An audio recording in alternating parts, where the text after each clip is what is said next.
YouTube, how's it going? The Goat House is back, and I got my first 2019 NBA mock draft for you guys today, going through the whole first round, and we're just a day after the NBA lottery, which was absolute chaos. Did not expect some of these teams to be picking where they're picking, especially 1 and 2. So pretty wild, and we'll break it down here. But right before we get into it, we have a subscriber goal at 20K. We're getting real close. Support's been unreal lately. We have daily sports videos. Every day we'll have at least one video. We specialize in the NFL, but do cover the NBA as well. And the first video of the day will be up at 2 p.m. Eastern. Clean that like button. Checking out our Twitter, Instagram, links in the description for those. That'll be all be much appreciated as well. We're also trying to get going on some live streams as well. So appreciate you guys very much. Let's get on to the mock. I'm going to break these down. So the Pelicans get the first pick, pretty wild. And then there will be some discussion on, in the future on what trades could possibly happen. I didn't do any trades in this mock yet. It's the first one. But there'll definitely be some trades, and we'll talk about in the near future who could possibly trade. But, I mean, could this pick really be traded? There's people talking about Zion doesn't want to play for the Pelicans. I think it's all BS. I think he's fine playing there. I think people are just starting to, they just want something to talk about. But and to me, there's enough to talk about here with how the lottery ended up. But I like Zion first, obviously. I think it's pretty clear cut. But the question is, could that make Anthony Davis stay? Could he go still? It's very interesting how this played out, how the whole Pelicans-Lakers talk, and then they're both picking in the top four when they both weren't supposed to be really picking anywhere near there. It's pretty wild. So Zion to the Pelicans, there's a gap after him. He's that elite prospect in the draft to me. He's a game changer. That's one. He's a game changer. He's a mismatch problem, whether he's at the 4 or the 3. Yeah, he needs to shoot a little better, but he to play 3, but he was getting a little better at the end there. And my main only concern really is free throws. We've seen it kind of almost cost Duke at times. So you got to get a little better at free throws, but he's not terrible at them. So maybe we'll talk about the Pelicans as soon as we get to pick 4 here, because some interesting things can happen. And then pick 2 is the Grizzlies now with Ja Morant, the point guard from Murray State. To me, like I said, there's a gap after Zion. To me, I might be the only one like this, maybe a few out there. But to me, there's a gap after Ja Morant. I know there's other people that have Ja Morant ahead of RJ Barrett on their board or mock like me, but I think there's actually a gap. I like RJ Barrett, a lot of potential, but more concerns. Ja Morant, being a point guard, I'm a big fan of having a legit point guard to go far in the NBA. That's kind of went away from some teams, some fans. You need a good point guard, and Morant to me. The only problem with Morant is the turnovers. He has a good amount of turnovers, but a player that style may have that. I'm all aboard with that. I'm on board with that Russell Westbrook comparison. Poor man's Russell Westbrook, same style player. And then we've seen him play the good competition at the next level in the tournament, and he looked really good to me. So I like Ja Morant. It makes sense for Memphis. They're looking for that future point guard, the most important position on the floor. And then Mike Conley, they're kind of trying to part ways with, but at the same time, it would be a good mentor for Ja Morant. So that just makes a lot of sense to me. I'm pretty much locked in with that. At 3, RJ Barrett, I have listed as guard/4. I think you can play the 2 or the 3. I feel more comfortable at the 2. Or at the 3, excuse me. Small forward, obviously out of Duke.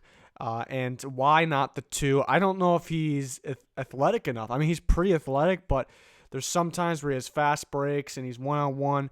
There's just not a lot of, wow to me. He needs to – it's not that he needs more athleticism. I think he just needs to, want it more on some of those. I expected a little more high-powered action from him, but obviously a good player and can do multiple things defensively as well. So, I mean, this could be – I don't know, maybe there's some Knicks fans out there watching it, but this applies to. But I know there's a group of people that like RJ Barrett as the best player in the draft. I disagree, but it'd be pretty cool if there's some Knicks fans out there that were some of those people that like RJ Barrett, and they're worried they're going to take Zion with 1. You get 3, it kind of works out. So for those people, it kind of works out. But I think most people wanted Zion, obviously. But RJ Barrett goes 3 for me. And then probably another gap. I'm actually not too far up with Culver and Hunter. They're not far off from Barrett to me. I think there's a gap after Zion, gap after Ja Morant. But I have the Lakers going Jarrett Culver, the shooting guard from Texas Tech, And I think he fits more with the Lakers, playing alongside LeBron James. A lot of people talking about Hunter, which I like Hunter a lot, or they're talking about a point guard, which depends on their situation with Lonzo Ball. I heard he can be traded, but I think they'll stick it out with him. I think Culver makes a lot more sense there. I think he can fit in that rotation. I think he's going to be a heck of an NBA player. I like him a lot. You kind of can just see he has that it factor. He can shoot. He can drive. He's super athletic, so I like him. I would like him a lot on the Lakers playing alongside LeBron James. That makes a lot of sense to me. I know people right now, a lot of people are saying Hunter or a guy like Darius Garland. I like Culver a little more for them, a lot more actually. DeAndre Hunter to the Cavs, 5th pick. I like Hunter a lot. He looked real good in the national championship game.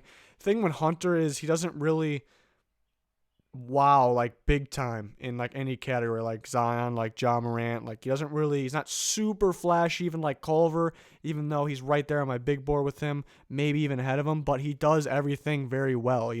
He's got every part of the game that you want. So I think he's a safe pick is what I'm trying to get at. I like him at the 3.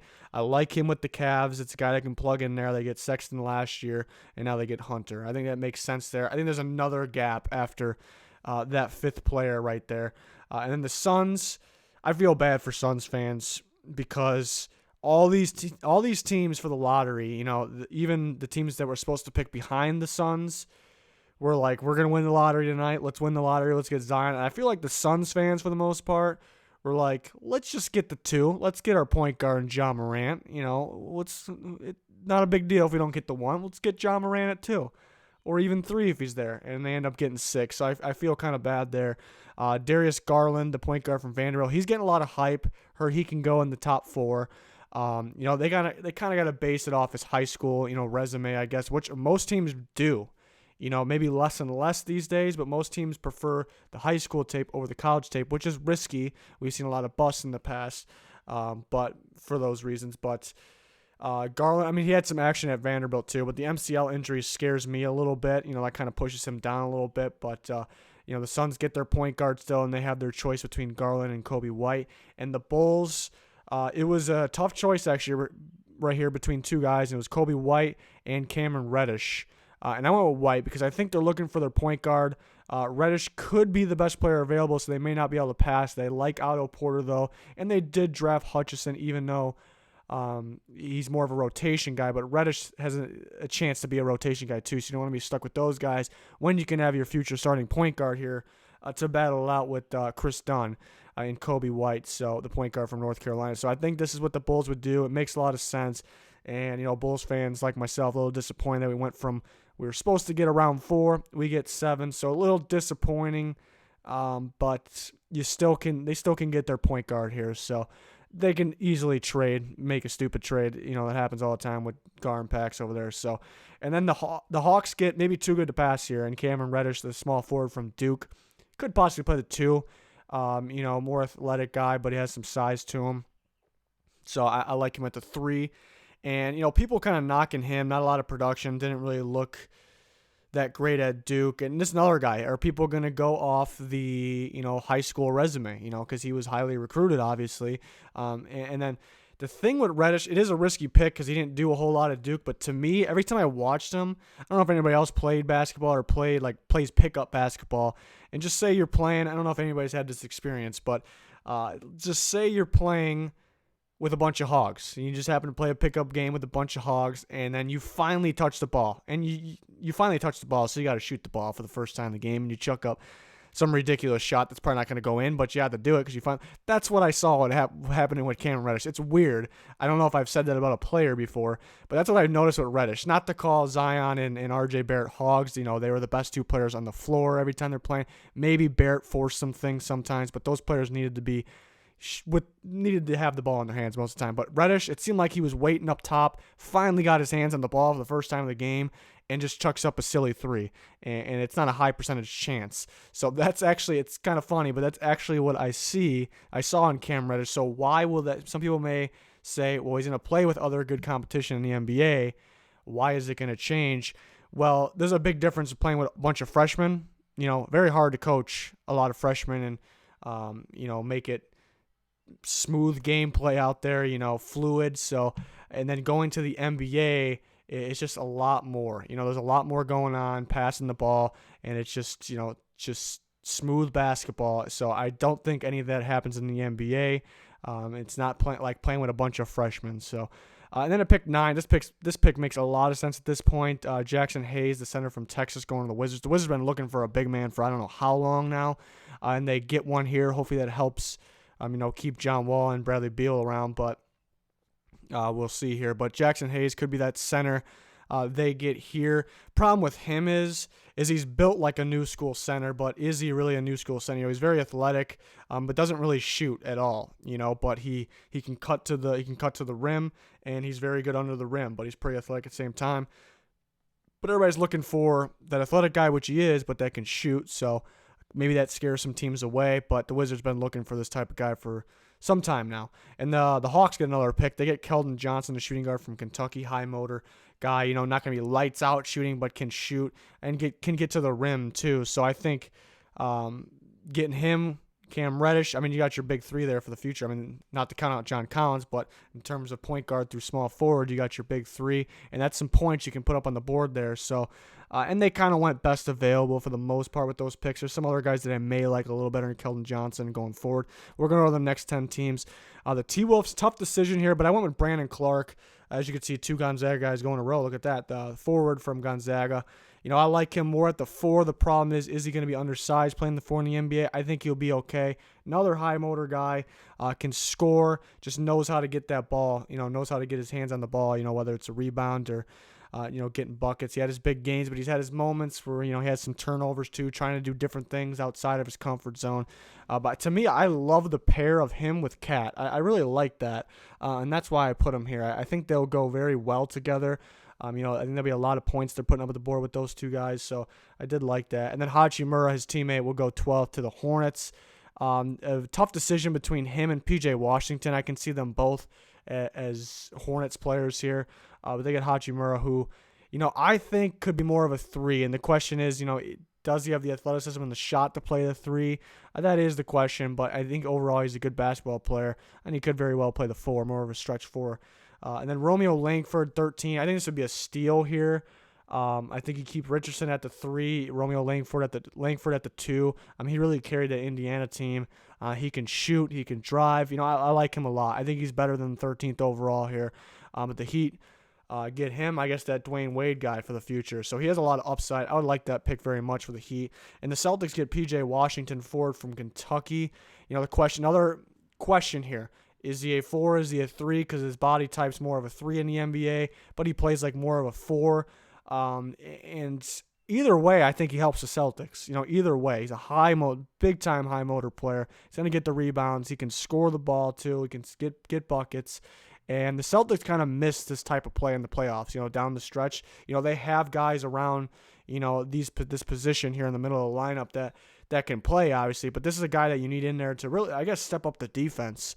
So I think a guy that the Celtics needed and need right now. At pick 15, the Pistons go Nasir Little, guard/forward from North Carolina. And maybe a too good to pass at this point. That's kind of what I did here, best available. Pretty much by far. But if you base it off his, play this season, it's really not going to look like that. But another one of those guys that was just highly recruited, top prospect here, or top recruit. So I think people could use that, his high school play a little more. So he actually could go higher in this. So I think the Pistons really got to go best player available here. And a little bit of a wild card here at pick 16. I had the Magic going Carson Edwards, point guard from Purdue. I just see Derrick Rose and watching him. I thought that before, people started talking about that too. But a little smaller, obviously, and has a 3-point shot, maybe a little better than Derrick Rose. But the thing with him is, during the regular season, his percentages weren't all that great. Was more consistent down the line. Maybe shoots a little too much. But high motor player, very clutch player. And I think he fits today's NBA. And the other thing is the Magic don't have any holes on their team. Depending on Markelle Fultz, but if Fultz, is good to go, they really don't have any needs. But I think this is definitely worth it at this pick for the Magic. A team that's doesn't have any like crazy elite players, but they're pretty balanced team. Like I said, not a lot of holes. And that's at 17. Sekou Demboya, the forward from France. He can play the 3 or the 4. I got the chance to watch a little bit of him, yesterday, actually, last night, because, some of these foreign guys we don't know a whole bunch on. So he's definitely another one of these guys we can look more into. But I like him at the 3 for the Nets. He's pretty athletic. And then uses his strength as well down underneath the rim. So he could play the 4, but I think he can fit. I think he can fit the 3 of the Nets. There was talk about they can get Jimmy Butler. It's a possibility too. So yeah, the draft being before free agency is very interesting.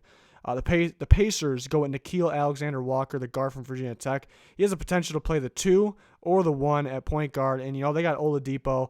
He's their best guy. Listed as shooting guard, but really he's the guy. He's taking the ball up. So I think that's why Alexander Walker kind of fits with him, and a guard for the future they can use here. And the Spurs go at 19 with Bol Bol, the center from Oregon, another guy we kind of got to go off his high school, gameplay a little more, and then is a boomer bust prospect. Really is what he is. The guys over 7 foot don't really always work out, but he could potentially go earlier in that because of his athleticism at that size. But the Spurs are lacking one of these guys, so I think they take the chance here at 19. Another big man goes to the Celtics. They get their forward in PJ Washington. Now they get their center in Bruno Fernando from Maryland. They definitely need Horford's not really the same. Really, there was a big difference I think from last year to this year, so they need their future center here, and that's what they get at pick 20. Last 10 picks, I got the Thunder going with Tyler Hero, shooting guard from Kentucky. They need that shooter out there, and that's exactly what they get here. So this pick makes a lot of sense. Hopefully he's there for them because it's just a good fit to me. And then the Celtics now get their point guard in case they lose Kyrie Irving, in Ty Jerome from Virginia. I'm not a huge fan on him. This is about his range. He should go. I think the Celtics would like him too. At pick 22 there, so it feels like the Celtics always have a ton of picks. 23, the Jazz go with Grant Williams, a forward from Tennessee. I like Grant Williams a lot. I think he should go earlier than 23, but the question is, what is he going to play? He's listed at power forward, but does he have the size for that? He seems to need to start with the ball up top to score. So I think he's more of a 3. I think he's a basketball player. He gets rebounds, he gets buckets. He can play defense too. So I think that's what the Jazz need with Donovan Mitchell there. So I do like Grant Williams, a little underrated. Sixers take Kevin Porter Jr., shooting guard from USC. Redick's not going to be around forever. I wouldn't really call him a Redick replacement, but you get the best player available. At the same time, he happens to be the 2. I think Porter Jr. has a better pro career than he did in college. Not a whole bunch statistically wise, not a whole bunch going on, but he has some upside. The Blazers get Lewis King, the small forward from Oregon, another guy that was a top recruit, and then started the year, a little slow for Oregon, didn't really stand out, but towards the end of the year when Oregon was going on the run, he was very impressive. Pretty much every part of his game was solid. Kind of could be that slasher type guy. So another highly recruited guy. And the Blazers, Blazers fans probably are familiar with him, so they definitely can use another guy in there at the 3. And the Cavs go with another Tennessee guy here, Admiral Schofield, a shooting guard from Tennessee. And it's funny because Grant Williams, you watch him play, the way he plays, you would think he's smaller than, the forward spot. And then Schofield, the way he plays sometimes, or the way he's built, I guess, you think he'd be a bigger, position than the shooting guard. So weird over there. But I really like both these guys because they're just basketball players. They know how to win. They know how to get it done. They're both very clutch. And Schofield, he needs to be more consistent. He'll have those games where he has some clutch shots and he'll go on a tear from 3 or driving, and the loose balls, the steals, even the rebounds. But then he'll have the games where he just goes quiet and it kind of hurts his team a little bit. And it's all on Grant Williams. So that's why he goes down here. But he's shown to get better, and he's a freak athlete. So the Cavs at this point, remember they got their point guard last year, and then they got Hunter is their 3 with their first pick. And then now they got their point guard, shooting guard, and small forward for the future. Pretty impressive what the Cavs can do here. The Nets go at Naz Reid. I think he's underrated too, the power forward from LSU. You maybe played more of a 5, but I definitely think he's a 4 at the next level. So the Nets get their 3 and their 4 of the future here. And then Reid, the LSU team was pretty good. I think it was a lot due to Naz Reid there. So I think the Nets can use him at the 4. And I think there's, some of the rest of these guys could possibly be second rounders, but the Warriors get Kezi Okpala from Stanford. Have him at small forward. Could possibly play shooting guard. Just some depth. The Warriors could potentially lose some guys. And the Spurs go Kyle Guy. I think people are sleeping on him, really. The guard from Virginia. I think he could play either guard spot. Just seems like a Spurs guy. And they definitely can use a guard for the future, too. I like every part of his game. You look at the guy, and, can this guy play in the NBA? That's the big question. But, he can shoot. He's clutch. He has that defense. He played on the best team in the country and played well every single time you saw him. Saw him with the free throws. He's... you expect the guy to make the free throws there in that Auburn game, but just a guy that is that calm and has that in him, nothing phases him. You like to see that, and for the next level. So I would like that pick very much for the Spurs there, even though he's not really getting first round talk. But we're starting to run out of guys, in my opinion, that are first round players. And then the Bucks go with the foreigner from Republic of Georgia in Europe there, Goga Bitadze, but. Yeah, there's talk that he can actually go in the lottery area. So a guy that we have to look into a little more, but he has the upside, and the Bucks can afford to do this. So that's why it made sense to me down here. He's listed at center, but I kind of view him, the more I'm researching him, I kind of view him as a 4. He can actually shoot. Does he have the strength to play at the 5? Maybe not right away, but we've seen these foreigners takes a couple years, and then they're good to go with their original position, which would be the 5 for him at center. The Bucks can afford to do this. If there's a team that can afford to do it, it's the Bucks.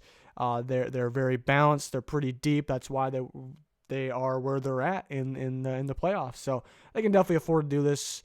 Boomer bust guy, and definitely the best available because the talk he's getting, the hype he's getting, and then there's a pretty big gap. Like I said, a bunch of second round values, in my opinion, are the rest. So that's gonna do it for the mock. Let me know your guys' thoughts, but I'm going to start, covering this more and more as we get closer. A couple more updated mocks. We'll talk trades, what can happen. We'll cover free agency after as well. But we have a lot of NFL content on the channel already, too. We got predictions for the 2019 NFL season. Plenty more coming. We covered the NFL drafts. So a lot on the channel already and a lot more to come. Appreciate everyone's support. We have daily videos, though, so anybody that's thinking about subscribing, I would appreciate it if you did that because we got you covered here. We got daily videos, first uploads always at 2 p.m. Eastern every day. So thanks for everyone's support. Thanks for watching this video. Goodbye.